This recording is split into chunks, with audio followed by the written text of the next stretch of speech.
నిరంతరం దాడులకు తెగబడుతూనే ఉన్నాయి. గాజాలో రోజుకో విషాదం.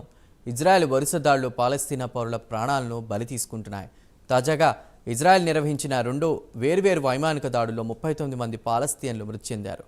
గాజా సిటీలోని పురాతనమైన అల్షాతి శిబిరంపై జరిపిన దాడిలో 24 మంది ప్రాణాలు కోల్పోగా మిగిలిన వారు అల్-తుఫా జిల్లాలో చనిపోయారు.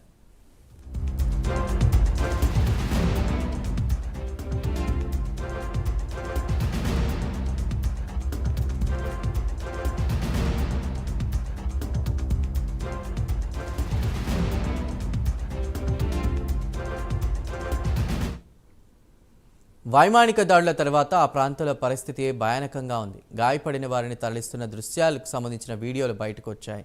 శిథిలాల కింద మృతుల కోసం సహాయక బృందాలు వెతుకుతున్నాయి. ఇజ్రాయెల్ సైన్యం మాత్రం తాము హమాస్ సైనిక నిర్మాణాలపై దాడులు చేశామని చెబుతోంది.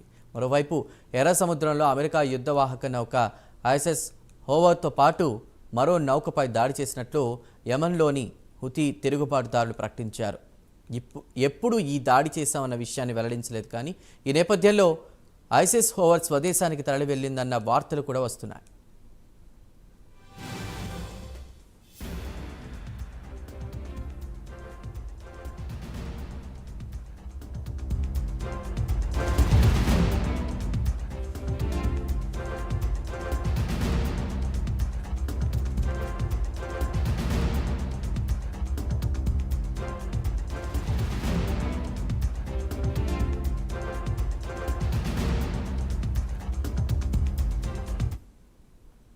ఇజ్రాయెల్ హమాస్ నేతృత్వంలోని పాలస్తీనా మిలిటెంట్ గ్రూపుల మధ్య సాయుధ పోరాటం అక్టోబర్ 2023 నుండి ప్రధానంగా గాజా స్ట్రిప్లో జరుగుతోంది.